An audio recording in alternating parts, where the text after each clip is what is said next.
at you.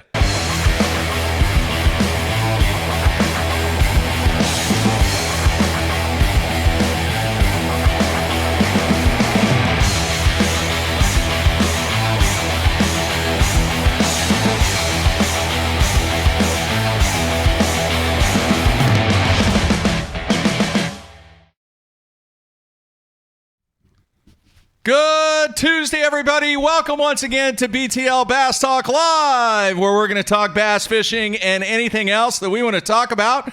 Matthew, it's been a while since we've both been back in studio, but a lot to talk about today. Yeah, I've been traveling all over. So have you. I was in East Texas and then home for a couple days while you were in Las Vegas for Bowl-a-thon, the ICAST bowling. Then I went home to surprise my mom yesterday for her 72nd birthday. Drove all night, got up at 4, am in studio for a sharp 8:30. How was the party? There was no party. It was just What? my dad, my mom, and me. I'm an only child, and my dad cooked ribs last night, or 2 nights ago, and then yesterday afternoon we had some fresh BLTs, bacon, lettuce, and tomatoes, and then I drove home.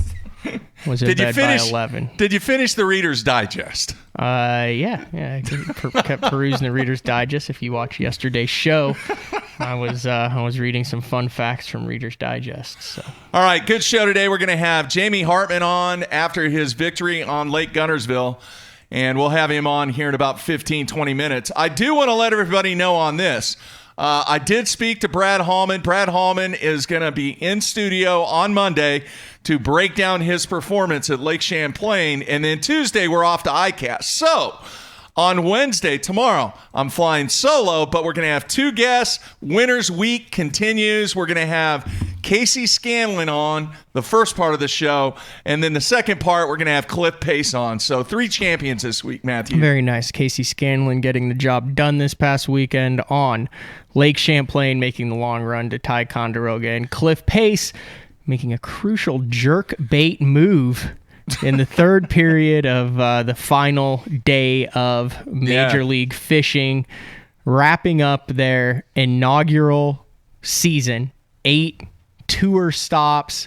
I never thought I would hear the words, "that's a scoreable bass," and the words "slight touch" so much in bass fishing as we have over the past 6 months on the Bass Pro Tour. But it is in the books. They have filmed 1 of the cups in the dark. I believe that was on Bull Shoals. And then 3 cups remain for the anglers, depending on if they qualified through the stages. And then August, they go to La Crosse for the Red Crest. And that's it. There's a number of anglers who are done. Gonzo will not compete until the 2020 season. Yeah. So when they go to ICAST, they're cutting deals for 2020, not for the remainder of the season. It's just like, hey, I got nothing to do. I have talked to several of the Bass Pro Tour anglers who are exploring options. Opening up a landscaping business? I mean, what? No, of jumping in an Open or a Costa or something. I mean, just to keep the tournament fishing juices flowing. Just, for the second half of the year. There's the 3 Northern Coastas going. There's like 3 Opens left. There's a bunch of stuff still to fish. So I wouldn't be surprised if some familiar names show up on those in the second half of the year. Yeah, there's only one problem. If you're not fishing in the Red Crest or any of the cups, you probably didn't make a whole lot of money, Matthew. It takes money to enter those. It's true, but you got to be in it to win it, Mark.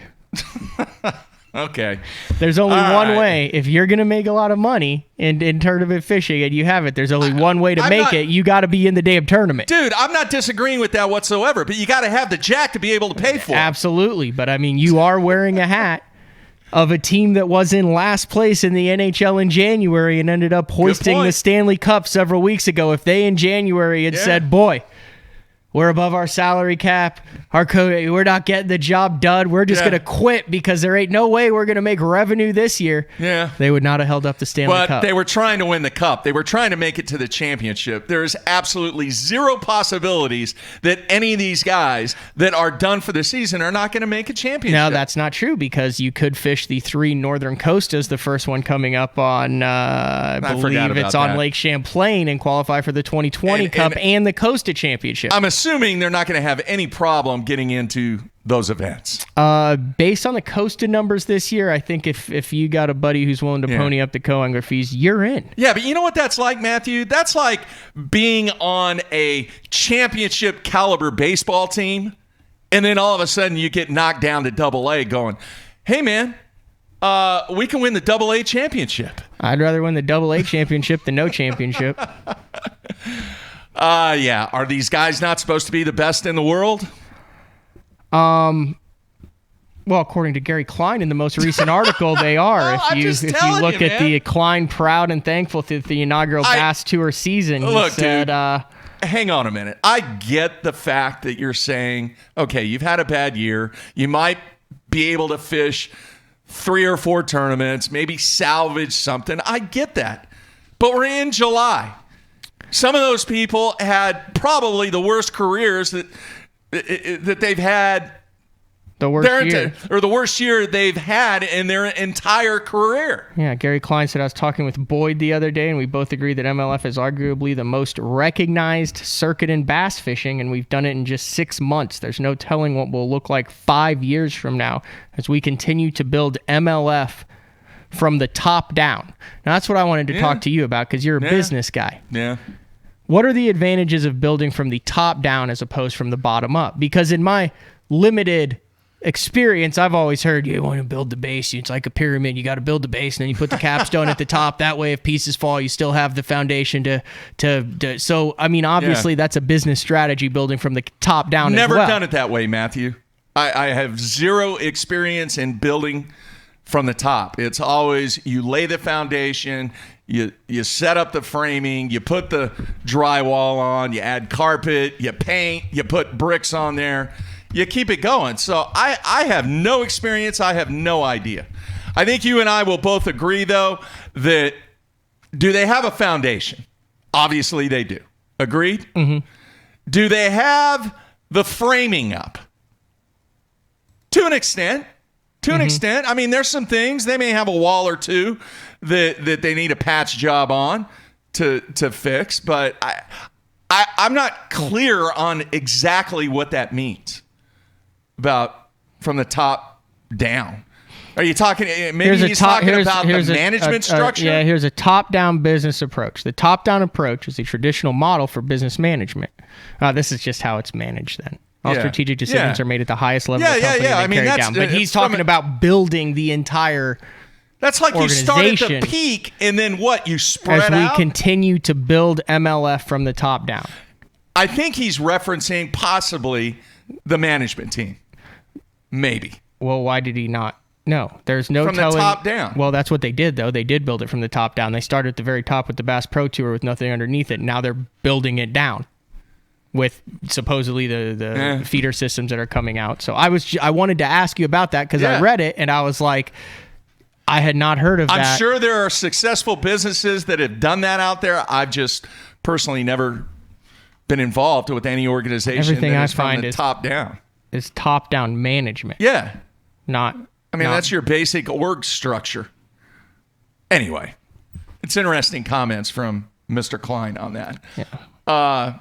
But we're going to see. The field is set for the Red Crest, and it'll be interesting to see what happens, man.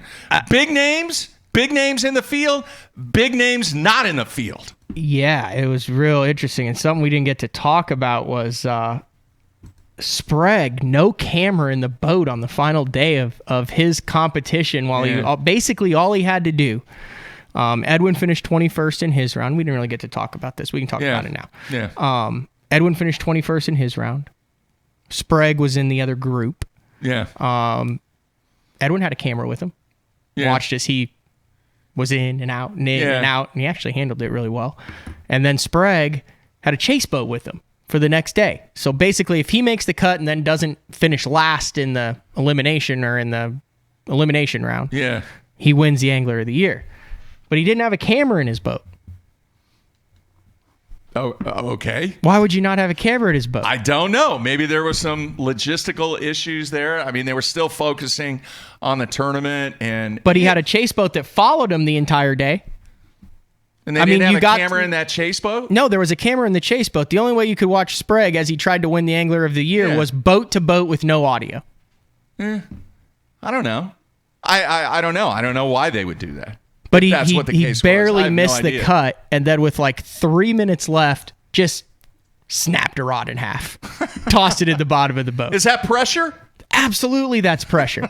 Now, I'm not ripping on Jeff Sprague at all. I'm a friend of Jeff Sprague. I've been a friend of Jeff Sprague since he fished as a co-angler on the FLW tour, and I met him at Fish and Chips when he was buddies with Jeff Crete. He still had a great year, though. He had a great year, but it was intense those last 5 minutes. I wanted a camera in the boat. I wanted to see that rod. I mean, he just took it and just bam, popped it right in half. It kind of got hung up in the rod. He had just caught like a 12-ouncer. It was slipping away from him, and he let a little bit of emotion get into. Nothing wrong with that? No, not at all. Nothing wrong with that. But I diverged from that to the names at the top. Obviously, Edwin, Brent. Jacob Wheeler, Jeff Sprague, and Michael Neal round out the top 5 in that. But below the 30 cut, and I believe only either 2 or 3 owners made the Red Crest, the top 30 out of the 80, out of the 13, 14 owners that they have there. Hang on. We're getting information on the instant feedback from Paul. Said that per Marty Stone, he refused to have the camera with him. Right. Now, I know that I had heard that. I have not actually spoken with Jeff Sprague and confirm that. So I didn't want to put that out without 100% knowing. I wanted to just see what your reaction might have been to that. But yes, that was mentioned, which doesn't really make sense. But listen to these names that are sitting at home in August in Wisconsin. No championships for them this year. They might have some cups. We don't know. No championships. They're not fishing the Red Crest. Okay. Red Crest, the biggest thing in bass fishing, Mark. Come on. Give me the names, dude. Jason Christie. It's a big name. Shocking. Randy Howell was the first one out. Yeah. Anthony Gagliardi, Cup guy. Yeah.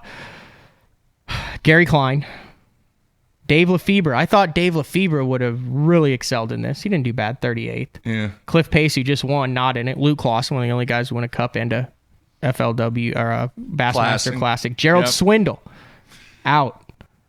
Thought he would thrive on this format. Justin Lucas, 46th. Josh Bertrand, 48th. Kevin Van Dam, 50th. Chris Lane, 52nd. Big names. Jeff Crete, 57th. Skeet Reese, 62nd. Yeah. Duckett, 65th. Ish, 66th. Rojas, 69th with a win. Yeah. Brett Height, 70th. We talked about Biffle, 72nd. And Mike McClellan in 78th. Yeah. Those are big names. Big names. The guys who made it, just a quick rundown. Edwin, Jeff Sprague, Brent Ehrler, Jacob Wheeler, Michael Neal, rounding out the top 10. Faircloth, Jordan Lee, Dustin Connell, Bobby Lane, Mark Rose, Andy Morgan, Mike Iaconelli in 12th. He's had some memorable moments this year. Stripped down to his Under Armours and jumped in the lake after his round in Wisconsin. Casey Ashley, Aaron Martins, Andy Montgomery, Ott Defo finished 16th, even despite missing an entire tournament there with the heart valve thing that he's recovering from nicely. Wesley Strader. Jared Littner did not win a tournament. Almost $100,000. $103,200. And I think he made 3 of the 4 cups. Maybe all 4. Yeah. That's impressive. Greg Hagney, Fred Rambanis back in a championship with a 20th place finish. Bradley Roy, Stephen Browning, who obviously we've had Stephen Browning on, talked about his BFL All-American win. We've talked about how he was reinvigorated this year with some of the moments that he had at Conroe, the last-minute fish that got him into the cut. One of the dudes who really benefited from this, only $42,000 in earnings, but a 22nd place finish overall. And he was one of the guys who I thought, with his style of fishing, might have a difficult time in the every fish counts, but obviously adapted and saw him power fish a lot this year. Jacob Porosnik, no surprise there. Zach Burge, Taco, Greg Vincent, Polinick slides in 27th. Mark Daniels Jr., Cody Meyer, and the last man in, Randall Tharp. There you have it. All right, some interesting comments on yesterday's show, and I received a couple of emails. Greatly appreciate Ken Duke coming on, giving his take on the whole Mike Long situation. But some interesting feedback from the folks. The other thing is, you mentioned on the show yesterday that you were going to give me 20 minutes to talk about bowling. Dude, 15. I'm not going to spend 15, 20 minutes. I have the timer set right here. No. Do I not need to set a timer? No. I'm not going to go down that path. And I'm just going to mention a couple of things real quick, and then we're going to take a break and come back with Jamie. A lot of comparisons, the professional game of bowling compared to professional fishing. And I actually had some time. I spoke to a number of touring pros, and a lot of similarities there. I will say this much. I initially thought that presence was greater and more important when it came to sponsorships than performance on the bowling side of it. Not the case. I spent a lot of time with a touring pro named Bill O'Neill. Really? Yeah, and he was all about He's big time. Performance. Would you say, okay, let's equate this to the average fan. Would you say Bill O'Neill, does he have a major? Think so, yeah. Bill O'Neill would be a Todd Faircloth? Super consistent, always at the top, never a surprise when he wins. Yeah. Longevity. Yeah, I think so. Solid. Great guy. I mean, that's what I said. Would he be a Todd Faircloth equivalent on the Elite Team? Yeah. Okay. Yeah. Or on the BPT? Yeah, so he was very open to some of the behind the scenes characteristics from a sponsorship standpoint. He did know who Kevin Van Dam was. Mm-hmm. That was one of the questions that I asked him. He was one of the two that knew who Kevin Van Dam was. You realize how weird you probably looked at Bowlathon. No. Yes. Okay. No, listen to me. The reason is, Matthew, is because I had the man right next to me. I don't care who you had next to you. You were I still had Steve Wunderlich you right were next still to me. a guy at a bowling convention going around asking bowlers about bass fishing. Put yourself in that other shoe. I don't care if you're standing next to I didn't walk James up to Hall somebody. or Kevin Van Dam. If you're at ICAST and you're trying to get your stuff done at ICAST and there's a giant man standing there going, hold on. I need to ask Brandon Polinick about bowling. That is You're going to go, what? Who is this guy? That is not the first bit of conversation that was into the conversation that I had with these people. Okay. I mean, Steve was awesome. Steve introduced me to a number of people that I didn't know, of which we talked about bowling for maybe 5-10 minutes. Then I went into the fishing thing. Understand? I mean, I made him feel comfortable. I didn't want him to think that I was this, weirdo. Okay. Although some people might still think that, but I think that's probably at a minimum. Anyway, Bill O'Neill, very insightful from a sponsorship standpoint, from a performance standpoint. And I think the similarities from that portion of it definitely aligned with what's going on in fishing. The other thing is the organizations that run bowling, the Bowling Proprietors Association of America, the USBC, United States Bowling Congress, the PBA, and then the PWBA, they all work together. And the first 3 days of the expo, Matthew, was all about education. The expo itself wasn't even open until all 3 of these seminars. They actually gave kind of a State of the Union of the organizations. And what impressed me most about the BPAA, they gave financials. They actually published what their financials look like for the organization. So would this be equivalent at this? So ICAST is just, we need to put this in perspective. ICAST is the industry show every year where it's not just tournament or bass fishing. It's all new products related to fishing. There's fly fishing. There's salt. Isn't there? There's also saltwater, but there's a little saltwater. There's bass fishing. There's all the new products across the board. It's massive. A niche in that, and I would say the majority of it though is geared towards bass fishing, and a large portion of it towards tournament bass fishing. All the anglers are there, the people in the industry are there, a lot of deals are done, media people, buyers, budgets are set, whatnot. So they do the same thing in bowling. So what that booklet that you're holding there for our iTunes listeners for the PBAA the BPAA would be the equivalent of Bass, FLW, and MLF having a paperback booklet. They have a press conference where either it's like a presentation where either Don Rux or kind of the State of the Union. Yeah. would get up and say, hey, here's what's going on with their organization. And then you would have in your hands their financials. Yeah. Here's the last thing I'm going to say, and we're going to move on and take a break and get to Jamie. The thing that has made the PBA what it is, plain and simple right now, is television. All right. It's the Fox agreement that they have in place with Fox. And here's the big difference, Matthew. It doesn't matter if it's Major League Fishing, if it's FLW, if it's Bass. All three of those organizations, what do they have to do to get on television? Pay money? They have to pay. All right. They have to write a big fat check. I don't know how much it is. I know it's quite a bit of money. Guess what the PBA has to do with Fox? They don't pay Fox a dime. All right. Fox actually pays the PBA. Big difference. Big difference. Now, Fox controls the advertising, all right, which even though the three organizations in fishing have to pay for TV time, they get to control what the sponsorships and what commercials run and all that, everything. All right. With the PBA, they have guaranteed money.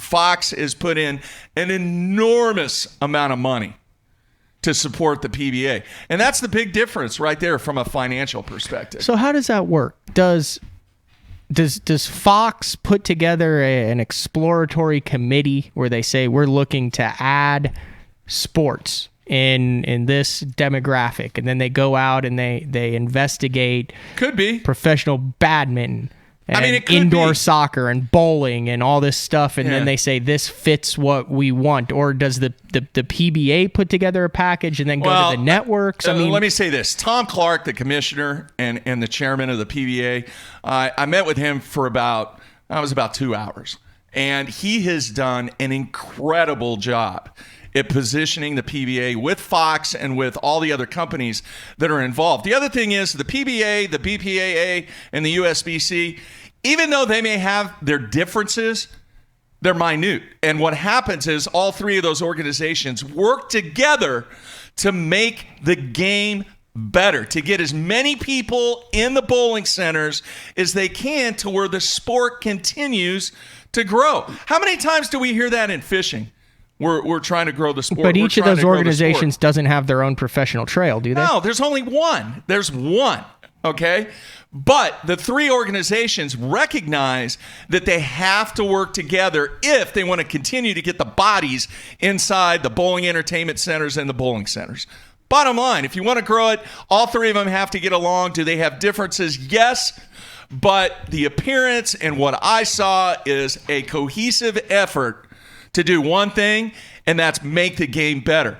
And I've said it a zillion times on this show. If all three organizations in professional fishing could actually work together, I think it would be better for all parties involved. That's a big thing that I noticed. How many are on the Pro Bowling Tour? How many bowlers total? 100%. I think the number is, I think some of the stops, max field is 120. Okay. Right now, currently. Yeah. After this year, there's 315 professional tour level bass anglers in the world. 315. Okay. There's 75 on the Elite Series, 80 on the Bass Pro Tour, roughly 160 on the FLW Tour. Next year, there'll be 150 on the FLW Tour. So you're looking at 300 in the world tour level professional bass fishermen. Yeah. So 3 times as many as the Pro Bowling Tour. But the classification of true professional, I mean, we could debate that. Right. How many of the but didn't you say a bunch of the bowling guys have other careers too? No. So all 100 and whatever, that's all they do. I mean, pretty much. And go around the country and bowl. They may have a business kind of like what Duckett has or something. I don't know. But the vast majority of them are truly out there on tour 100%. It's interesting. All right, we need to get to Jamie. The other thing I want to mention, there's a gentleman. He's a BTL fan, lives in Wichita, Kansas. His name is Darren Needham. He's also the general manager at one of the bowling entertainment centers in Wichita. He was a huge help too. Sat down, talked to him for about an hour one evening. It was interesting to get his insight on a lot of stuff that's taking place from a management standpoint in trying to grow the game and trying to substantiate what the organizations are trying to do in this industry. I think they got their act together, Matthew. I think there's a lot of things that both organizations, both functions could learn from each other. But I was thoroughly impressed with what all three organizations did at Bowl Expo and the companies that were involved, the atmosphere of the show. Very, very, very impressive. Very impressive. So that's it. I know some people, there were a couple of comments on the YouTube page about they love the bowling talk. Other people hate it. So it is what it is. When we open the show, we're going to talk bass fishing and anything else that we talk about. I think the relevance between the two industries is significant, and hopefully in the future we'll see some growth in both of the games. Hopefully. Cool. Sounds like you had a great time. Yeah, it was awesome. Really, really fun. We're going to talk a little bit more about it. Not from a bowling perspective, but from a fishing perspective. And then also, I kind of have a little mini announcement to make too. Today? Yeah. Everything after we okay? have. Yeah. Oh yeah. Yeah. After we have. Is it bowling related? Jamie on. If Kinda. it's bowling related, you can't tease the viewers like that. No, it's kind of bowling related. All right. You kept it to That's 15 kinda minutes. I got to give you props. Yeah, I mean that's all Bowl Folks, Expo. we're going to talk big bass on Lake Gunnersville, ferocious topwater strikes. The man coming up next, in my opinion, has the best shot, I believe, to go back to back to back with Elite Series wins, with stops coming up on the St. Lawrence River and Cayuga Lake. He won at probably the best time you could win, right before ICAST. Yeah, going to 2 stops on your home lake where you have multiple BFL Costa Open successful wins, hundreds of thousands of dollars. A lot of money. Top 20 in the Angler of the Year. He just saw he was at the Bassmaster Studios. Life is good for Jamie Hartman coming off of that, let's say it was back injury last year, I think. About midway through the year that sidelined him, but apparently he has no weight on his shoulders the rest of the year. He's got the dub. All right, coming back with Jamie Hartman. Everybody stay tuned.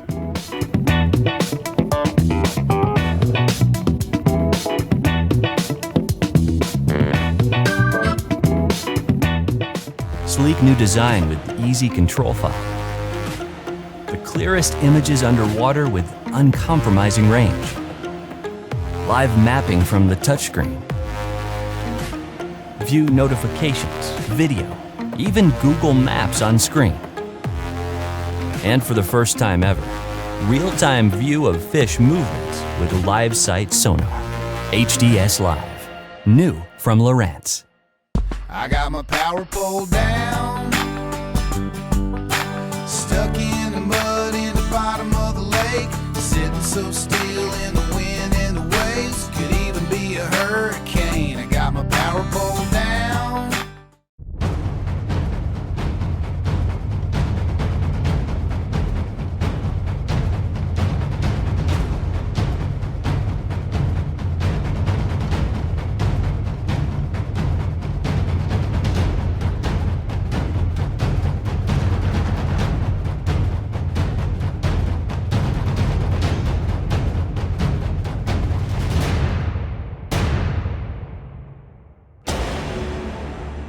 AFCO has a new foul weather rain suit called the Hydronaut. A lot of the features that I really like about it first is the speed vent hood. If it's raining out, how a person gets wet is when you run down the lake and the hood comes down. With the speed vent hood, it's going to stay up. It has a camera mount in the pocket on the chest. The Hydronaut has a 2-layer, 100% waterproof nylon shell. If you're interested in a rain suit that has a lot of cool features that's going to keep you dry, you need to check out the Hydronaut from AFCO.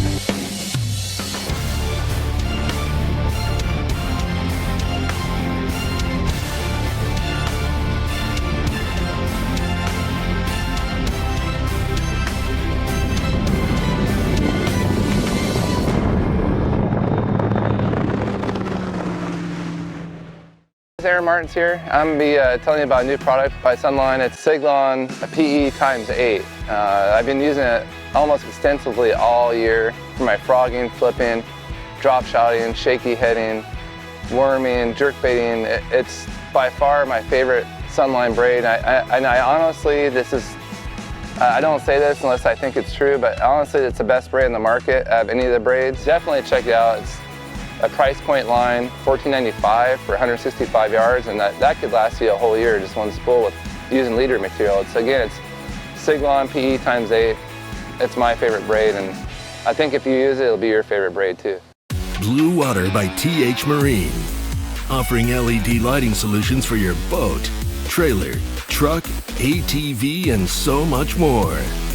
Engineered and built to be rugged with waterproof and submersible options. Designed for easy installation, Blue Water is available in a variety of colors and styles. All backed by a limited lifetime warranty. Blue Water by TH Marine.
All right, we are back on a Tuesday, ready for our special guest. I think I brought him in. I didn't bring him in.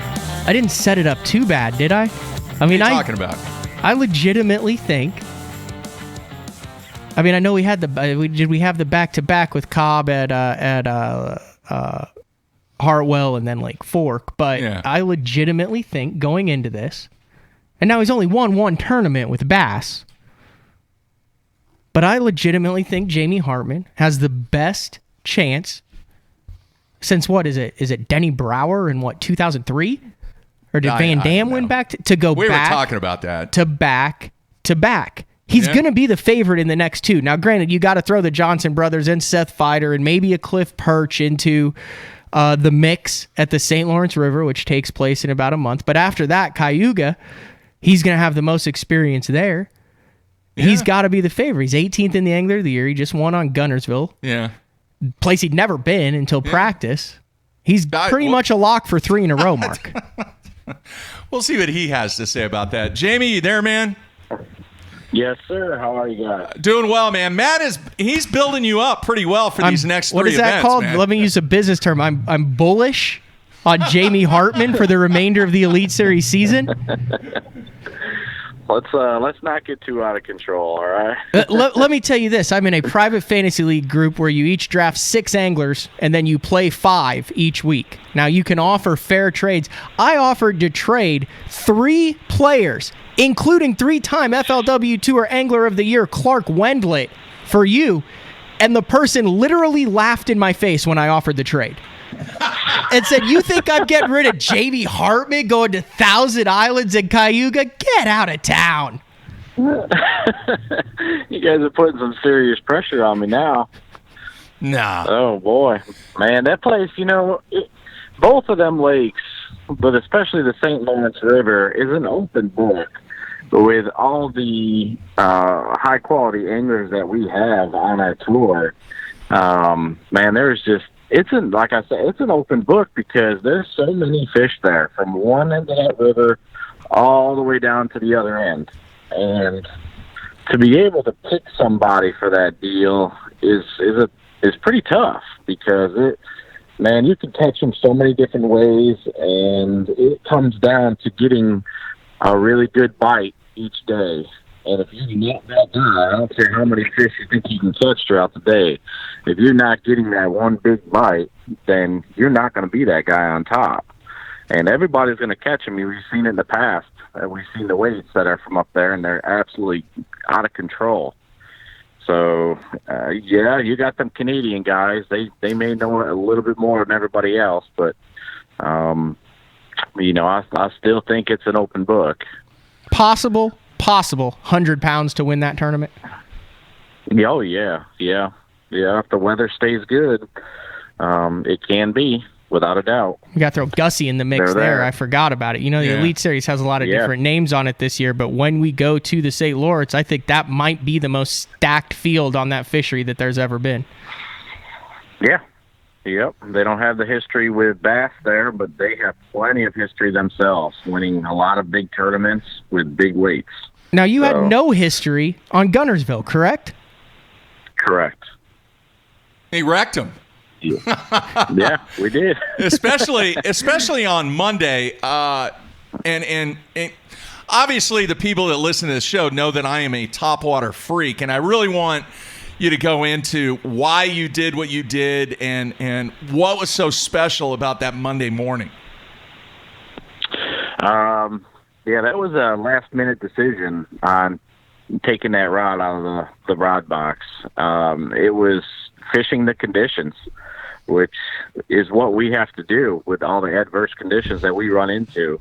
You need to fish the moment and fish the conditions that are thrown at you for that day, or that hour, you know, and you got to change with them. And if you don't, then the other guys are just going to eat you up, and that's just the way it is. So, you know, that morning I pulled down by the ramp, and coming into the ramp area, the wind was blowing. I noticed it was blowing really hard, and we haven't had that all tournament. We had some in practice, but we have not had that in the tournament. And it was super cloudy, and I knew storms were coming, so I figured the fish were going to put the feed bag on, and they haven't seen wind like that in days. So the deal that I was fishing first thing in the morning was right off of the main river channel, and it was having the wind blowing almost right into it. So it was deep on the outside, shallow on the inside, and it was 3 to 4 foot. And I just figured with that, all that was going on with the weather, it was going to have fish pushed up in there. They get in there. I've seen them chasing the gizzard shad around, and I've seen some big fish chasing them. So I knew they were there, and that's the conditions that I had in practice when I did see them. So I figured I'm going to need something loud, and it's going to make a lot of commotion on top. And I pulled that topwater bait out, and it's perfect for it. And you know, it's just those feelings and intuitions we get as an angler that, hey man, this is the bait you want to try throwing today.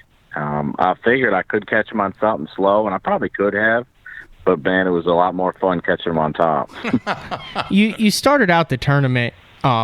You kind of sucked on day one. You had 14-13, which it's 3 pounds, but there were so many 20-pound bags. Matt Airy was pushing the 23-pound mark. When did it first cross your mind, dude, I got a shot to win this tournament? Because you backed it up. You went 20-10, 24, and then 23-15. But, I mean, I'm guessing you probably weren't thinking about the decisions you were going to have to make on Monday after you came to the scales on Friday with 14-13. Yeah, I never once thought I had a shot at anything. I've never put the win in my favor, not once, even on the final day. Never once did I think I had that tournament won. It was a struggle on day one, fishing deep, and I learned real quick I had to switch. It just wasn't holding up. The weather changed. I lost my wind, and I think my 2 big schools of fish that I had were wind dependent, and anglers were all over it. One school, I couldn't even get on. The other school disappeared because there was no wind. So those were the 2 I was really relying on. And the one school, like I said, disappeared. The other one had 1, 2, 3 anglers on it, and I watched their weights, and they did not catch them at all, 10 pounds and 13 pounds. So it was good that I wasn't able to get on there, else I'd have wasted a bunch of time on them. But switching up, making that big switch is what really started to put my weight back up there. And we went in the right direction, and just squeaking into the, top 35 is what I wanted to do. And then barely squeaking into the top 10. And we made that big jump on the last day, but still right to the last minute, I never knew I had that tournament won. You have wins, and we're going back, this is your first win with Bass, but I mean, you have wins on Seneca and Champlain and the Potomac and Chesapeake Bay and Thousand Islands, all of those up north. What did it mean to get a win on what Bassmaster just ranked as I believe one of the top 10 fisheries in America on Guntersville, on a lake that has so much history? It's pretty cool. I mean, it's definitely pretty cool. It's still sinking in a little bit. I've been so crazy busy after this tournament, but just looking back on it and seeing all the messages that I've been getting, and all the support, and all the positive feedback, it's just pretty awesome. Especially the way it all went down. Coming out of 10th place, jumping up all the way to first, and just the history with Guntersville in general. Something I've never fished before. I went and drove around it for a couple days, pre-practice before our cutoff. Never made a cast, just looking around and doing a lot of graphing was all I did. And man, just to go back there and have that happen is pretty cool. I see why people get addicted to it, but I'm not going to be moving there like everybody else does. They go catch a couple big bags and they want to move there. I'm not going to move there. Hey, let me ask you this. Did you get a chance to eat at the famous restaurant there at Guntersville? My favorite is actually Wenzel's Oyster House, but top of the river. I did not. I didn't get the time or the opportunity to do that. Okay, well, I guess I won't tell the story about how Jeffries got kicked out of that place because he got in a fight with the manager over substituting a baked potato as a side. But we won't go moving on, I want to go back to your rookie season on the Elite Series in 2017, and obviously Mercer gave you the nickname the Hammer, which is a way overused title, but then you have 6 top 12, so I guess it works for you.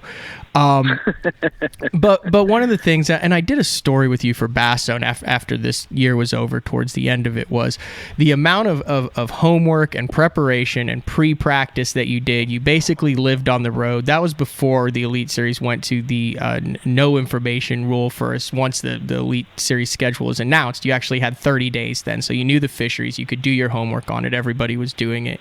Talked about how much that benefited you. Now your 2018 season was cut short, but now we're seeing basically the same success that you had in 2017, completely under the no info rule in 2019. Did you have to really change the way you approached, learned, and prepared for these tournaments going into the 19th season? Kind of, sort of. I mean, you got to put a lot more time into it, and a lot more research into it. You can't even, talk to anybody to get a head start. When we didn't have that information rule, you were just able to get a head start. Everybody takes information in stride, and it's really, really hard to catch somebody else's fish. But between getting to a new body of water and navigation comes key with a lot of them places. Just learning how to get around, where you can and where you can't drive, getting there and spending a couple extra days learning the place, especially a stumpy lake with, standing timber or whatnot, is pretty dangerous, and you're not allowed to even ask anybody about navigational stuff. So that adds time on to your scouting trips, and then you don't get a head start at all anymore with, it's this bait, that bait, and whatever bait you need to be throwing, and you need to be in this depth at such and such a time, and, it's all out the window. You need to learn it all on your own. So it takes a little extra time, and it's okay. I mean, everybody has to do it the same way. I don't mind it. It doesn't matter to me. Just trying to get through the navigational part sometimes is a little difficult, but we put a few scars in the bottom of the boat, but we'll make it work. and just doing your homework. That's it. Any public info we're allowed to look at. So we can look at past tournaments, anytime, even if they've happened the week before, we can still look at them as long as it's public. But we all know how the information on those things play out too. Nobody really wants to tell the truth. So, but a lot of map work. I do a lot of map work. I do a lot of Google Earth and Google Maps, and a lot on my graph itself. So even prior to going there, and that's just all part of it. It's a full-time job, and I do it all the time. I'm constantly looking. So it just takes up a lot of time, and it's all worth it because I love what I do. Jamie, when I went back and I looked at your stats, let's face it, you're absolutely dominant on Oneida Lake. Why is that? I just spend a lot of time there. It's my home lake. According, I haven't even had a big win there. Hey, that place is so chock full of fish. It's like, you got to have that extra bite each day. One of those deals too, where if you don't even have to have it each day. You've got to have it one, maybe two of the days out of the tournaments. And if you don't get it, you're just not going to get the win because it comes down to ounces there. But it's just chock full of fish. I remember years back they rated that as the number one fishery for fish per square acre in the country. And it's proven it over and over and over. And I can't wait to get back up there. I'm going to be spending some time there in a few weeks. And I haven't been there in we're going on 2 years, so I'm really looking forward to it. How has the move from New York to Arkansas worked out? It's been great so far, minus the hot weather and the humidity in the summertime. I could definitely do without that, but I don't have to freeze my butt off in the wintertime either, so was that you got to give and take a little. Was that a fishing decision because you wanted to be closer, kind of centralized? Is that why you did that, or was it just a family decision? No, it was to get more centralized, without a doubt. Come down and visit a buddy down here, and we got to talking about it, and I sat down one evening and did my next year's schedule from this location and looked at it and going to there, coming back, going to a different lake, coming back. I could actually come back and have a home in between my tournaments instead of being from New York and trying to drive all the way back up there or just living on the road like I did in 17. So it's definitely more centralized, and it's easier to get to places and get back. And it's been working out pretty well. Do you like Dardanelle? I have a love-hate relationship with it, I guess. It has its times, and it's a river system that fluctuates quite a bit. And it seems like the water's up and down. It's muddy. It's clear. It's, with the weather that we've been having this year, it's been crazy up and down. So one week it's really good, and the next week you got to struggle just to catch a fish. So they seem to change that water level. They're quite a bit without a schedule, so it makes it hard. That's a diplomatic I'm still answer. learning it. What's that? That's a diplomatic answer from a professional angler who doesn't want to say no and upset the people in his home state. Well, and the reason that I asked that question about Dardanelle is because he's in Russellville, which is that's why I real said close it's a by to diplomatic Dardanelle. answer. It's like it's not his favorite fishery, but he's smart enough that he's not going to throw the lovely fishermen of that area under the bus and then have to go to the ramp at the Thursday nighter and be like, "What do you mean you don't like Dardanelle? This is the greatest fishery on earth." I got you. I feel you. You did a good job with that. Yeah, it's a love-hate relationship. I'm still learning. I haven't been able to spend a lot of time out there at all. Very, very seldom do I get to go out there because I'm on the road and away from town and, just busy. So I haven't had a lot of time. If we come back there next year, I would still have to put my time in and try to learn it because I really don't know it that well. Hey, Mike in New York on the instant feedback he wants to know your thoughts on the C-Map. Oh, the C-Map is awesome. That changed my deal at Alabama, Lake Gunnersville. When I got that C-Map, I got it several days beforehand, and I spent probably 4 hours staring at my graph that evening.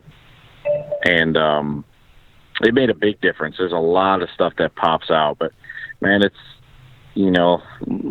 it's I don't know how to say it, but it makes things a lot easier. But the problem is everybody's got it now. If they get that chip, that's what I ran into. I so many different places popped out over the Navionics chips when I got it. It was night and day difference. Well, anybody that's got the C-Map sees the same thing.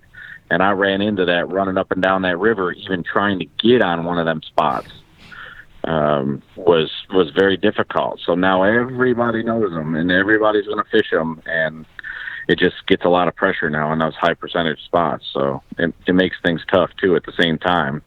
That it makes it, you think it would make it easier for you, but you're not the only one that's got it anymore.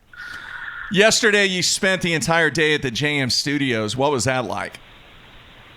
That's awesome. I love working with them guys. Very professional. Everything is done so good. Everybody knows exactly what they're doing. We only had to do one takeover. Everything else was nailed on the first time. I bet Ronnie messed that up too, wasn't it? That was why you had to do the takeover. He did, just once. He mispronounced the word. Wow. He's going to kick your ass, Matthew. He is. I'm just giving him a hard time. I love it. It was a word that I mispronounced beforehand, and then he did it too. What was it? Irregularities. That's the way you say irregulatories, and I forgot what else he said. Wow. Jeez. All right. First time you've been on the show after a win. I always ask this question. What was it like when you went to the bank with a $100,000 check? Well, I put it in electronically. Oh. I called ahead to make sure that I could actually do that because my bank is up in New York. So I had to call them and see if it would clear. And it still hasn't even cleared yet. So it's a minimum of 5 days to clear that check. So what, you call up and you go, hey, I got a question. I got $100,000 check that I'd like to just take a picture of and deposit it. Can you do that? Yeah. Did she have to check or call a manager? Or? They did. They had to check into the system to make sure it was okay because I had to clear it before when I was sending in $10,000 checks, Mm-hmm. And they said it was all cool. But it's a credit union, so everything's very personable there. And I've known all them workers for, oh my gosh, I don't even know, 20 years. So they know what's when up. I said that, they follow it too. So they were laughing. They said, yeah, we expected you to be calling with that check issue. That's pretty cool. All right, where's the trophy at? It is sitting right here with me in the truck, in the front seat with the seatbelt on it.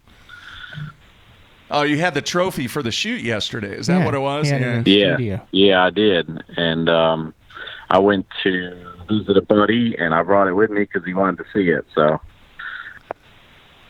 very nice. All right, Matthew, anything else for Jamie? No, I think I got him with everything that I wanted to ask him. No, it's real cool. Right. I can't congratulate you enough, Jamie. Just an impressive win. I know you kind of had to hold off Zaldane there with all that stuff that he was doing with the spoon, but very, very, very cool. Oh, yeah, I do have another question.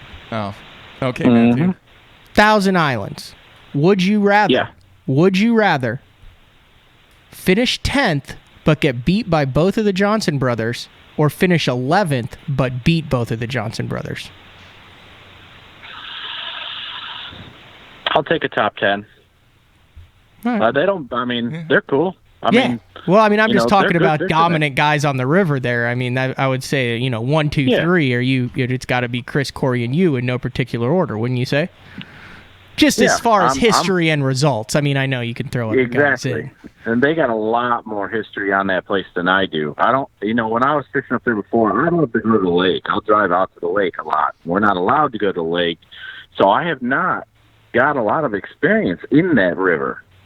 They have a ton of experience in that river, so they'll have the upper hand without a doubt, but they're good fishermen too. You cannot take anything away from them guys, especially for smallmouth, and they've proven it on largemouth too, so they're great competition. I'm looking forward to it, and hey, whoever takes it, It's a month away. I'm But already I'll take a jacked up top for 10. that one. Yeah. I'm really jacked up for that one. I think, especially after what we saw what the college kids did there, and then the high water. I mean, and what we've seen with the Elite Series in the past. I am really jazzed to watch that one go down. Oh, yeah. Yeah. And water levels will make a difference on what happens there. So there's a lot of high water still, and it's not predicted to go down anytime soon. Oh, you going to ICAST? Yeah, that's what I was going to ask. No, I'm actually going to New York. I'm heading up there this Sunday, and I'll be up there for a couple months. So I've had that planned for quite a while, and I'm going to skip out on ICAST and go do my work. Very nice. All right, man. Great job, Jamie. Appreciate you taking time out. And best of luck to you the remainder of the season. All right. Well, I appreciate it, guys. Thank you. All right, man. Take care. You too. See Take ya. care. Bye. All right, there you have it. Jamie Hartman getting it done. I forgot totally about this. We're finally taking a vacation, me and the wife. Where? We're empty nesting. We haven't had a family vacation for like 5-6 years. Because you can't afford one because you get a new vehicle every 3 No, months. that's not. That has nothing to do with it. Anyway, we're going to New York. I think Oh, I you told are? you this. No, you didn't. Did I not tell you this? No. Yeah, we're going to Syracuse. You're And- going on vacation to Syracuse. Yeah. What are you going to go to the Onondaga Beach? Bathe in the crystal clean waters? We're making the New York swing. We're gone for a week. We're going to go to Binghamton Yeah. is one of the town. We're going to see the giraffe. April the giraffe. Yeah. You're literally going on vacation to see Not April just to see the that, giraffe. we're going all across New York, dude. Whose idea was this? Carolyn's. Yeah, Okay. yeah. Like we're going to New York City. We're going to the Baseball Hall of Fame in What time of the Cooperstown year? in 3 weeks. And you're not 2, going 3 fishing. weeks. Well, I was going to do a shout out. As many years as we've done this show, I've never done this. All right. I'm going to have one day where I could go fishing in New York around the Syracuse area. Okay, what day is it? You can't just say random. Pull up your deal. Well, you got to let them know what day. I know. I'm there. We're going to be there between July 22nd and July 26th. So what days? The I don't know what day. 23rd, 4th, or 5th? Yeah. 23rd, 24th, Yeah. or 25th? Like, we don't have the trip mapped out. And where are you going to be at that point? So, like, where do you want to go fishing? I'm trying to help you here because you left it really broad. You've No, got I would Oneida, rather- you've no, got I'd Thousand really like- Islands, you've got Erie. No, I'd really like to go to Oneida. Oneida. Yeah. So if there's anybody out there that would like to take me out for 2 or 3 hours, that would be very appreciative. Hold on a Use second. their stuff. What? I'm looking up the open schedule. What? Is there an open there during that week? Or something going on during that week there? Come on, computer. This is why I never go to the... Yeah. All right. March, April, May, June, July. I know Craig. Craig is in Syracuse. Not No, too it's far. September 5th through 7th on Oneida. Okay, so I'm good. August 22nd through 25th on Cayuga. And August 15th through 18th on the St. Lawrence River. Yeah, so if there's anybody out there listening that would, like for me to 23rd, 24th, or 25th. hang out for a couple hours, catch some smallmouth, just shoot me an email, mark@basszone.com with your info. And I'll... Are you offering anything? Oh, yeah, I'll have some stuff and some grip. A couple used hoodies from your from your 2007 No. basketball club. No. Some track pants from Mount St. Mary's. No, the instant feedback is blowing up now. Anyway, so... Why? I don't know. If anybody out there is willing to spend a couple hours on Oneida, or maybe even a better lake, I don't know. Yeah, that's what I was saying. I mean, have we were no there idea. for the Outdoor Brand Team Media event, and we're staying in Binghamton. Binghamton? Yeah, I have problems saying that. The Binghamton Rangers. What is that? Minor league hockey? Really? So that's kind of the scoop on that. As I mentioned earlier Yeah, in the you'll show, probably want to go to Onondaga. Yeah, that was a cool lake where they had that split. I remember what was that, I mean, like it's like 8 or 9 it was years ago? toxic, but I think it's good now. Like, don't eat the perch. But I mean, I remember Bobby Lane and I went and we caught 100. Yeah. We caught tiger muskie. It's We pretty caught cool. pike. We caught smallmouth. We caught largemouth. That would we be a caught great place to perch, do a we live caught show, too. Everything. Yeah, that'd be really neat. So that's kind of the plan there. So what else, Matthew? Anything else? I think that's about it. Yeah, they're saying Onondaga would be a good call. That's what Mike's saying.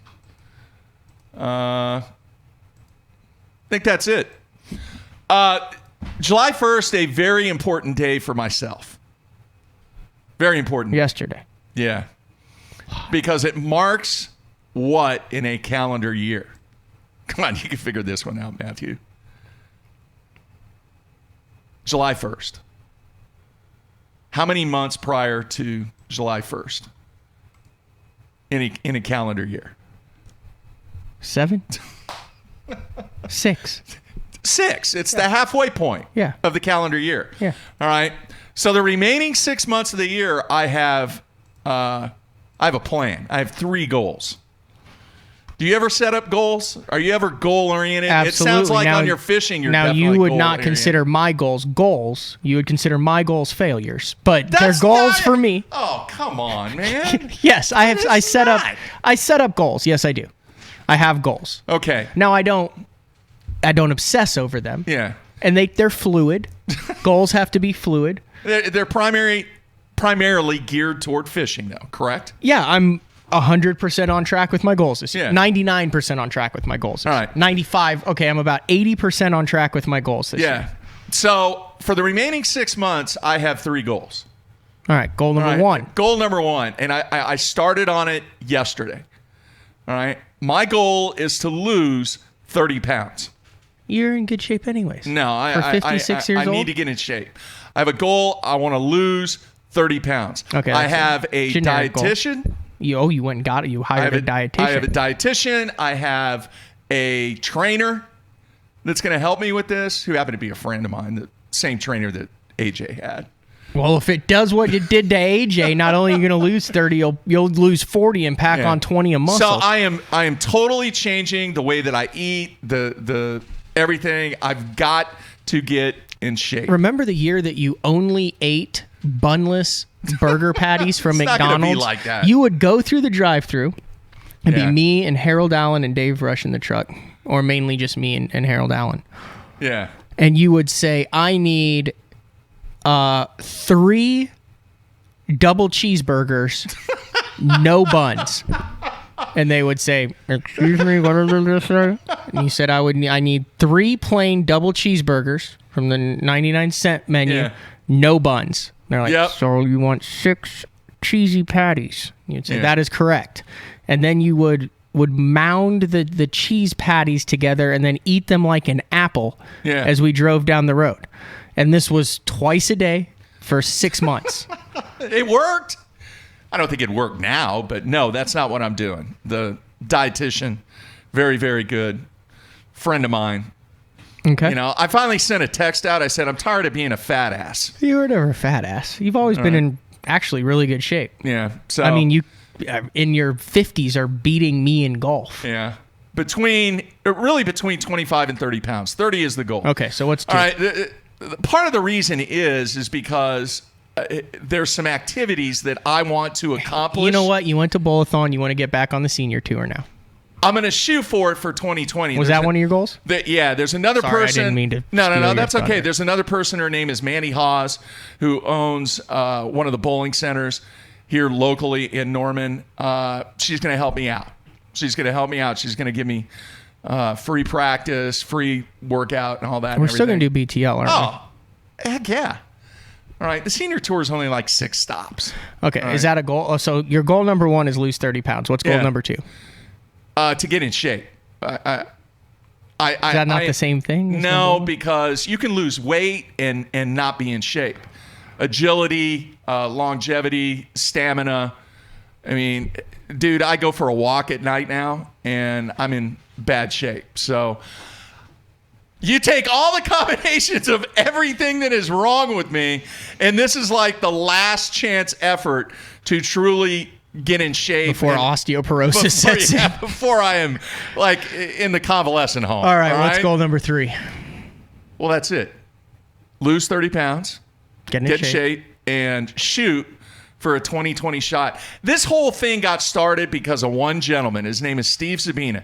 This is the 20-year anniversary of Steve and I winning a huge event here in Oklahoma. And he calls me up and he's like, dude, we need to go back and defend our title. A team title in bowling? A doubles title, yeah. He's like, I can't even freaking walk. That's what he said? Huh? That's what you said. That's what I said. Oh, okay. So he wants, it takes place in September. I don't think there's any way that I could be ready for September, but it got me thinking, especially seeing some of the people that I haven't seen for a long time. And there's several people in the industry that are going to help me, and we'll see. I don't know. If I physically cannot do it, Matthew, I'm not doing it. I have a question that's going to make you very happy. What's that? What are your thoughts on the KD, Kyrie, and DeAndre move to Brooklyn? Yesterday, there were several instant feedback questions about what I thought about free agency and what I thought about, what was taking place with the Warriors. And I didn't even want to address it because people don't like me talking about basketball too much. But it is interesting. I'll say this, Matthew. The NBA has done a tremendous job at marketing their product because Summer League's getting ready to start. It's actually started in some areas. But sports fans talk about the NBA 12 months out of the year now. It didn't used to be that way. That is a league that was just about broke, that had a very, very small following, that suddenly you can almost, you can't really, but you can do some comparisons with the NBA and the NFL. The NFL is still the top dog. No question. You agree with that? Yes. Yeah, top dog. So when we're talking about free agency and people are talking about free agency, talking about Summer League, hell, I saw that the Summer League games for Zion Williamson, the ticket prices, they were going for as high as $1,200. Which is amazing. So I also want to say this, folks. This is the last show for a long period of time that I will not be talking about bowling anymore. I may mention it, but for all those haters out there that don't like the bowling talk. Are you still getting bowling talk hate right now? Today? There was a couple. I thought we prefaced it pretty good. We set everybody up for it. They knew what was coming. There were a couple out there. So, yes, we're going to talk a lot of bass fishing. Yes, that's where the priority is. But as we open the show, every single show, we're going to talk bass fishing and anything else that we want to talk about. Do you have the footage of KVD and Zona and all them and that bowling thing that you did put on in Oklahoma? Is that on a video cassette tape somewhere? It's in that pile over there. We got to find that. All right, and I actually ran into, the guy's name is Brian Graham. Now he works for Brunswick, but at the time he was working for Ebonite. Remembers that. He was the one that actually helped Steve get the equipment for Zona and KVD, shipped them to him in Michigan, and they went to the local center and got those bowling balls drilled out for that big bowling extravaganza that we had. Now, can you confirm this? Because I got 2 emails from people that said that Ott Defo is like PBA caliber on the lanes. Have you heard this? Heard that. Dude, 2. I got 2 emails. You need to get Ott Defo on the show because he is PBA caliber player. Never heard that. I've never heard that. So I'm going to work on that and see if that's the case. But folks out there, be thankful. No more bowling talk. I'm sorry because we're actually going to start a podcast that we do nothing but bowling talk. I'm not. You no, are. Not you. But me and Steve Wonderlick are going to do a podcast beginning, I don't know, maybe October, November, something like that. Anyway, so there you have it, folks. Enough of the bowling talk. We will continue with the bass fishing talk. I will continue to talk about bass fishing and bass fishing. Do we not? Do we not? We spend a lot of time doing it, Matthew. Yeah, I talked about my family. You talk about what you're doing. It's kind of part of the shtick, so. Part of the show. Right. I really like that Blues cap. Did you order that? Or I almost drove through St. Louis and everyone said home of the cup. I wanted to stop and get some championship gear, but my gear came in. I actually wore long sleeve shirt yesterday. I'll get to order some. Did you not notice that on the Skype feed? No, I was Out of it. not paying attention to what you were wearing yesterday. I was All live right. via Skype. Good show today. Hopefully everybody enjoyed our special guest, Jamie Hartman. Tomorrow, I'm flying solo. No bowling talk. We will have 2 champions from this past week. We're going to have Casey Scanlon on, who got it done at Champlain, and then Cliff Pace to wrap out the week. Casey's glad that I'm not going to be in studio. 'Cause Why is that? I would ask him all the questions from back in the day. Well, leave them for me. I'll ask them for you. Leave me a list, man. I'll take care of it. Like, what's one question that you would ask him? No, we just used to go out and party all the time. What's one question that you would ask him? I don't know. I was just a said I had a hypothetical bunch of statement. I didn't What, expect I put you on to the go spot, deep. and you can't. I mean, I would imagine he's the type of guy who might have the trophy in a bar or two. He might walk into the No bar, problem with that. slap the trophy down, buy a round for everyone at the bar. It's kind of cool. Goldschlager shots for everyone. I'm an FLW Tour champ. It's pretty cool. I don't think he's sending his check to New York. He's probably deposited. The question is, locally okay, there. so FLW with the White River Marine Group, they're Nitro now too, right? Because Johnny owns that. Yeah, he owns everything. Yeah. So he probably gets the incentive money for Nitro and all that. Yeah. It's probably a $125,000 win. Plus, stuff, he needed man. to finish in the top 10 to make the Forest Wood Cup. There's an extra $10,000. Yeah. It's a big deal. Big deal. So tomorrow, Scanlon, Pace, right here, same time. Everybody be safe. Thank you for putting up with the bowling talk. It's done. We're moving on. All right, we're out of here.